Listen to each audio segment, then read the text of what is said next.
Backstage, we have confirmed that you are not feeling any symptoms of COVID-19 this morning and have read all educational materials pertaining to this vaccine.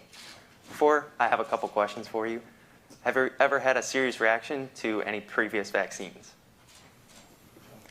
And are you taking any blood thinners or have any blood disorders? Are you pregnant or breastfeeding? Are any of you immunocompromised or on immunosuppressants? All right. Good to go.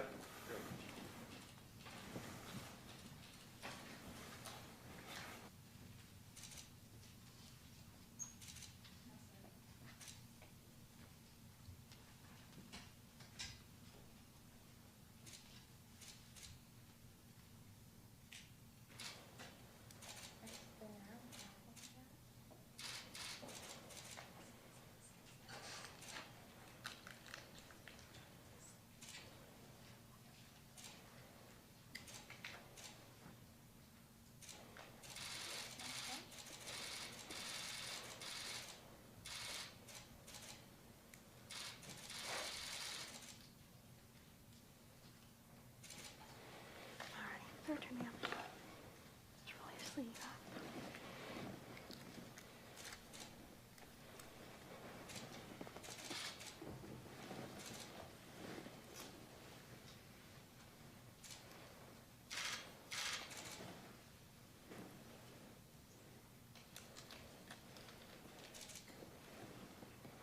Alrighty, small poke, sleep.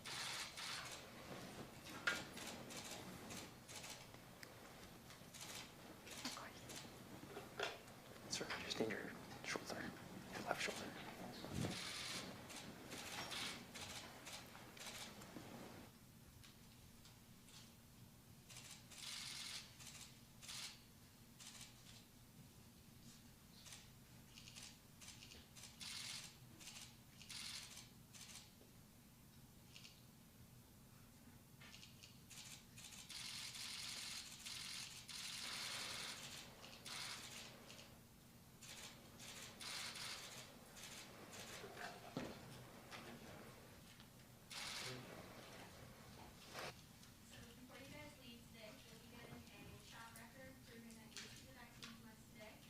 Vaccine is a 2-dose series, so that means you'll need to come back in 21 days for the second one. Again, with any vaccine, you could have a pretty sore arm at the injection site, maybe some redness, but if anything else happens, make sure to contact a medical provider or go see medical care, okay? Thank you.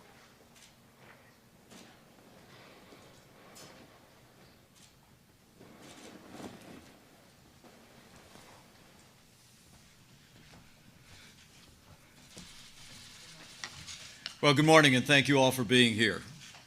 I want to thank my wonderful wife, our Second Lady, Karen Pence, the Surgeon General, Dr. Tony Fauci, and members of the White House Coronavirus Task Force who are joining us here today. I especially want to thank the fine medical team at Walter Reed Hospital that administered our vaccine today.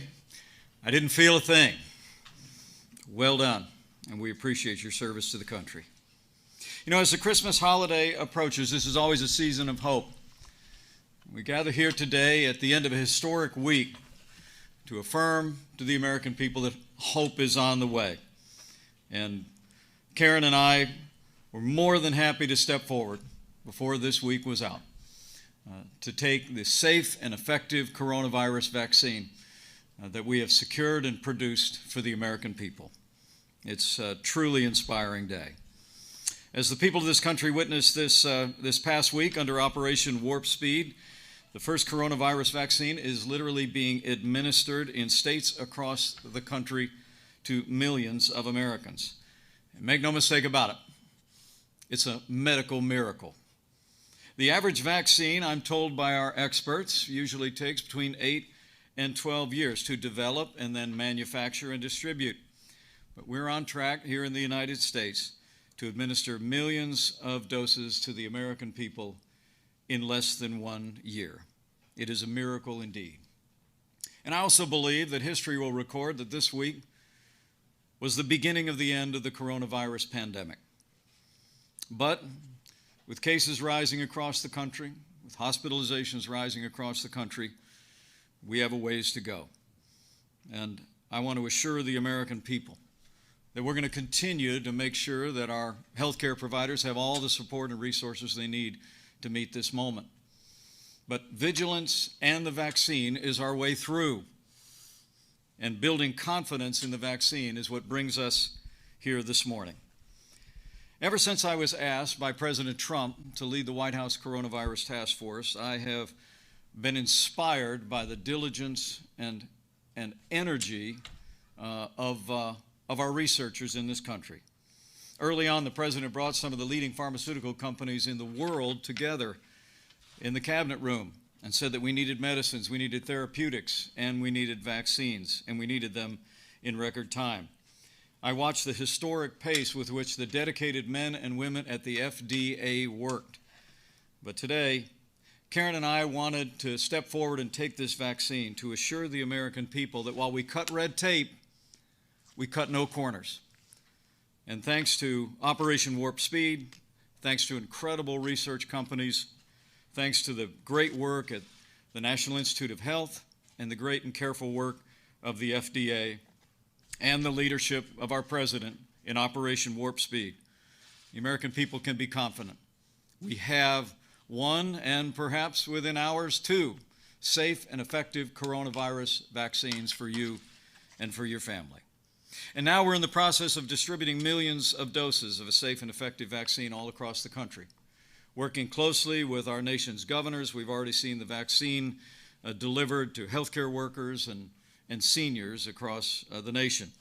This week, 2.9 million doses of the Pfizer vaccine have been allocated, and next week, 2 million more doses will be distributed across America.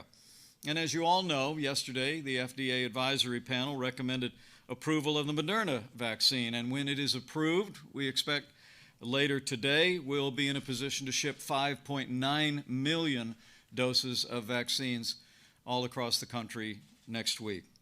In fact, under Operation Warp Speed, we are poised to have vaccine for 20 million Americans before the end of December. It is truly a medical miracle and an inspiration to people across this country. It's a tribute as well to the dedication of all of those working at the federal level and the state level who've implemented this project. From early on, President Trump gave the White House Coronavirus Task Force one mission, and that was to save lives. And in the midst of one of the most challenging years in the life of this nation, I truly do believe that despite the heartbreak and hardship that we have endured as a nation, that we've done just that. Working with members of the White House Coronavirus Task Force these last 10 months, we scaled testing. Now we're doing nearly 2 million tests a day, have performed more than 200 million coronavirus tests across America, and the FDA just approved the first over-the-counter coronavirus test for at-home testing for the American people. Working with the great team at FEMA and with the Department of Defense, we identified and distributed literally billions of medical supplies to our doctors and nurses and hospitals, and will continue to ensure that all of our caregivers in this country have the resources and the support they need to continue to meet this moment. We saw to the development of therapeutics, remdesivir, monoclonal antibodies, the good use of steroids, and other methods that have literally saved lives across the country. And as we gather here today and as we celebrate this week, we secured a safe and effective vaccine that's being distributed all across America. I would be remiss if I didn't take this moment at the end of this challenging year simply to say thanks to the men and women who've served on the White House Coronavirus Task Force. You will hear from several of them in just a few moments. But let me give credit where credit is due. I want to thank Dr. Tony Fauci and Dr. Deborah Birx. I want to thank Dr. Robert Redfield and all the great men and women at the CDC. I want to thank Secretary Alex Azar of HHS and Seema Verma at the Center for Medicaid and Medicare Services. And I also want to thank the great team at FEMA that has stood up the greatest national mobilization since World War II. And Pete Gaynor, General Sanford, and all of those that have worked to make sure that the American people and our healthcare workers have the supplies they need has made an extraordinary difference in the life of the nation. I'm also grateful for the steady hand and leadership of Dr. Ben Carson, who has been with us every step of the way. I know I speak for every American when I say, and I speak for our president when I say thank you for your service in this year and in the days to come. The truth is, the American people deserve to know that we've never been more prepared to combat the coronavirus than we are today. And even while we see cases rising and hospitalizations rising and heartbreaking losses, we'll continue to marshal the resources that we have secured as a nation, including a safe and effective vaccine, to meet this moment. But that being said, it's important that every American remember that all of us have a role to play. The way through this challenging time is vigilance and a vaccine. The day will come when we put the coronavirus in the past, but it will be a combination of all the efforts that I just described, a vaccine that is safe and effective for the American people, but also the ongoing vigilance of every American. So as we reach this extraordinary and historic moment in the life of our nation, let me urge every American to continue to do your part. Put the health of your family, your neighbors, and your community first. Practice good hygiene. Wash your hands. Practice social distancing or wear a mask whenever it's indicated or whenever you're unable to practice distance, and listen to your local authorities. As President Trump often says, we are rounding the corner. We can see the light at the end of the tunnel. It is the light of American innovation and creativity. It is the light of life-saving medicines and a safe and effective vaccine. After a year of heartbreak and hardship, the American people can be encouraged. And Karen and I hope this step today will be a source of confidence and of comfort to the American people. That thanks to all the men and women who've operated under Operation Warp Speed, that we have a safe and effective vaccine, and that these days of hardship and heartbreak will, in a day not too far in the distance, will be put in the past. So with gratitude for the American ingenuity of our research companies, with gratitude for the incredible healthcare workers who have met this moment and continue to meet this moment in the life of the nation, with gratitude for all the officials at the federal and state level, and gratitude to our president for his vision with Operation Warp Speed, I'm confident that we will get through this, together, and we will heal our land. So thank you all very much.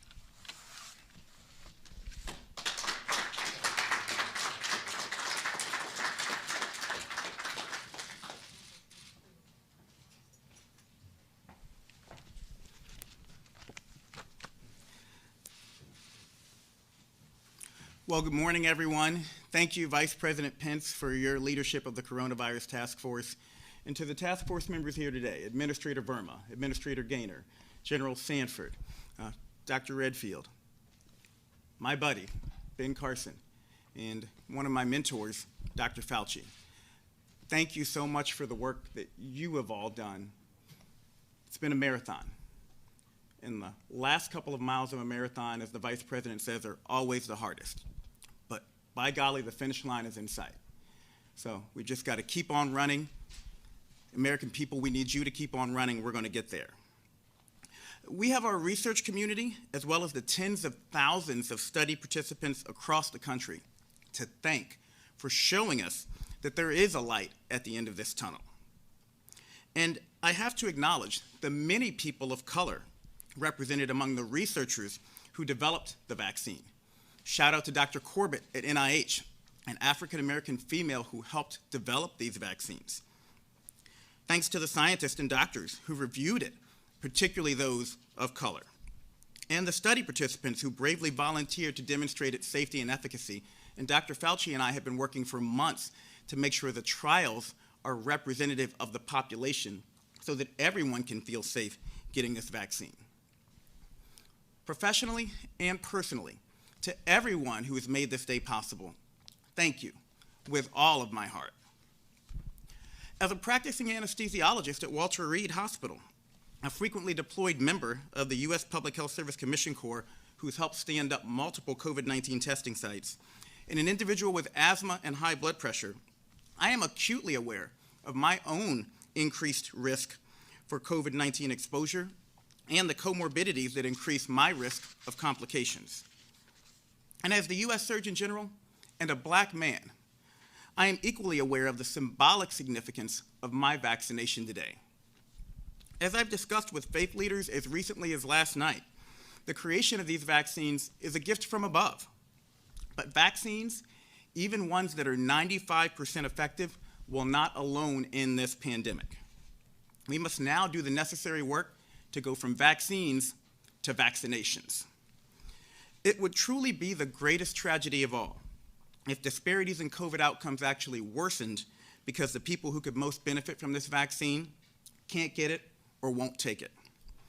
Working to combat mistrust and misinformation will be critical if we are to ensure the equitable protection of all Americans against COVID-19. Lack of trust, especially in communities of color, is not without good reason. The shameful Tuskegee experiments occurred within many of our lifetimes. To truly promote confidence in these vaccines, we must start by acknowledging this history of mistreatment and exploitation of minorities by the medical community and the government.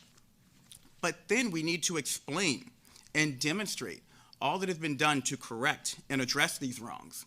The many protections and safeguards in place, like the Office of Human Research Protections, independent institutional review boards, data and safety monitoring boards, the FDA VERB PAC, and the CDC Advisory Committee on Immunization Practices.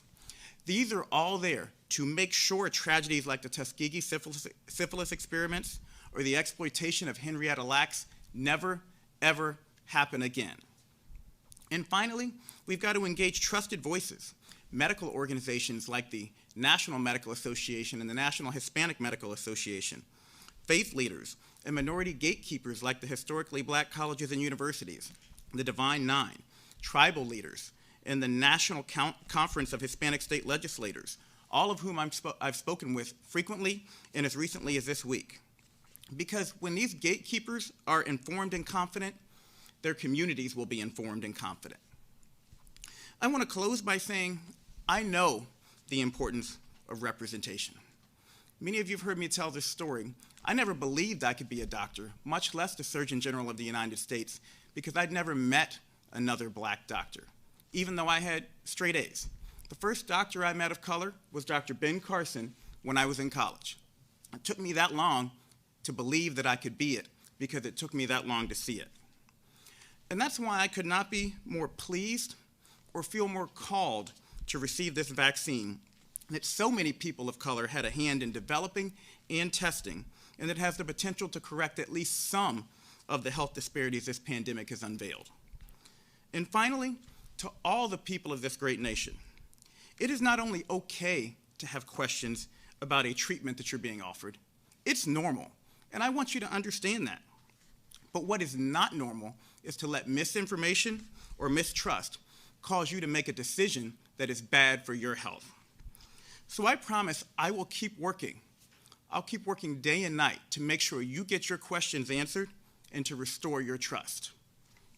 I got the facts, and I made a choice to protect my health. When it's your turn, I need you to be informed, and I need you to make a choice that's going to be appropriate for your health. Thank you so much, and I'll turn things over now to Dr. Fauci.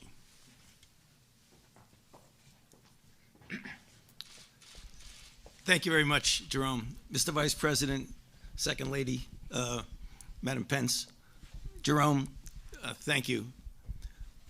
I really feel extraordinarily privileged and honored to be with you here today to make a few comments about a most extraordinary undertaking that you see here today, culminating in something that is an actionable intervention that will get us out of the extraordinary experience that we've had over the last year. As I was sitting here listening to the remarks of Vice President Pence and Jerome, I was looking over at Bob Redfield and recalling that it was about a year plus a few weeks that Bob called me up one evening at home and told me, I think we have a problem. I'm getting information from my sources in China that there is something very unusual going on there, and I'm very concerned about it. Literally, a week and a half later, the effort that led to where we are today, to see the Vice President of the United States and the Surgeon General get vaccinated with a safe and effective vaccine. Literally a few days after that, the work began to develop the vaccine. And what we saw was the marriage between years of fundamental, basic, and clinical research that led to the extraordinary technology that have allowed us, and when I say us, I mean the medical community, so many people from so many different agencies in academia, in government, and in industry, to do something that is truly unprecedented. So we started literally days after that phone call that I had with Bob, and over a period of months, as opposed to years, we saw the development in record time of a vaccine that is shown to be safe and effective. We want virtually everyone eligible to get this vaccine ultimately. Two questions get asked when people have hesitancy or reluctance to get vaccinated. Did you go too quickly is the first. The answer to that is the speed was a reflection of extraordinary scientific advances and did not compromise safety, nor did it compromise scientific integrity. The next question is, okay, but what about the fact, is it really safe and is it really effective? Or is this something the government is trying to put over on us? Is this something the companies want to take advantage of? Well, let's take a look at what's happened over the past few months. We've had clinical trials, and thanks to the volunteers in that trial, in tens of thousands who have put themselves on the line to prove to the country and the world that these are safe and effective products. The decision as to whether or not it's safe and effective was not in the hands of the company, nor was it in the hands of the administration.